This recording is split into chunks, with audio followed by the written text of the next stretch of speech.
Dome! You're back! Or nearly, anyways. Look, you survived your surgery. That's always the best parts of anything because there's always a risk with any surgeries that are out there, but you're breathing. You're going to recuperate. It will possibly be painful. You'll probably have any possible things that come in, but remember this. You've got us. You've got me trying not to burp. You've got your friends on Skype and the other ways that you communicate. You've got your medical professionals that are surrounding you in regards to support. I mean, you're going to climb that hill for recuperation. And if my dad, at the age that he is right now, can go through surgery for um, a cancer in his bladder, or actually it is cancer in his bladder, stage 1, thank God. So far, anyways, they're still looking into the biopsies. Uh, he went through something that wasn't as pleasant. So hopefully you will sail right through it because I've been there, done that, been operated twice in my life. Actually, I've been operated on 4 times in my life. Um, Once for almost severing my lower lip in a car accident. We were me, mom, and my brother. And I was laying. The old station wagons had that huge back area. My parents never thought about it. I was too young to care. I was laying on my stomach. Mom hit an oil patch on the Trans-Canada Highway, and we went like this. When we went like this, unfortunately, we crossed the median, crossed the other lane, no traffic, thank goodness.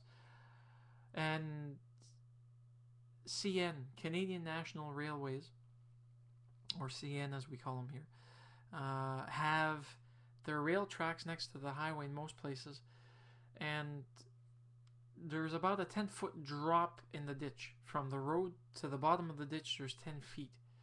It could have been worse. We actually went down into the ditch.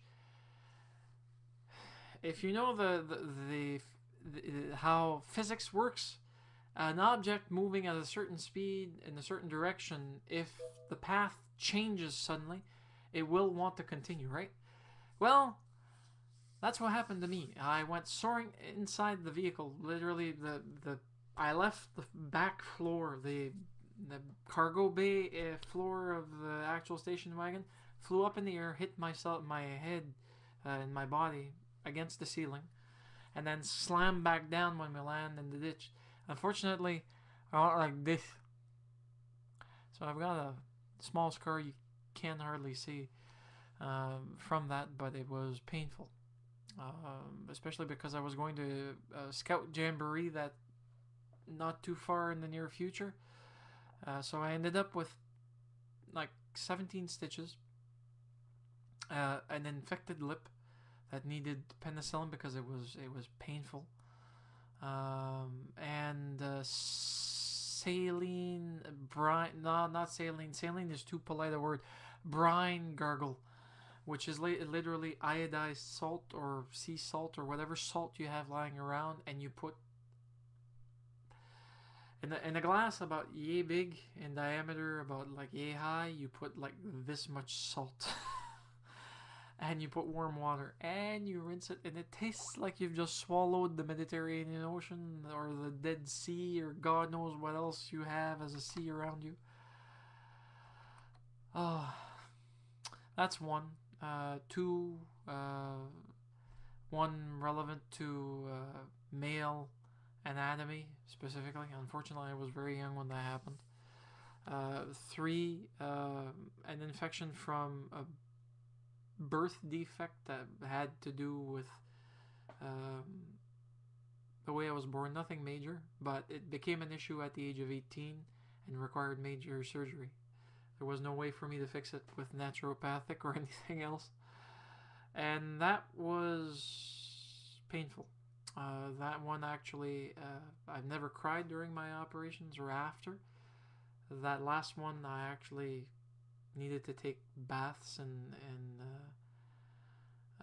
Epsom salts quite often, and I actually cried for the first time in a very long while in regards to pain. It was very painful, and it was very trying because I couldn't do much alone. For 6 weeks, I couldn't lift, and I had nurses come to my home to actually change the dressing and change the cotton packing that they were using to close up the wound. Eesh.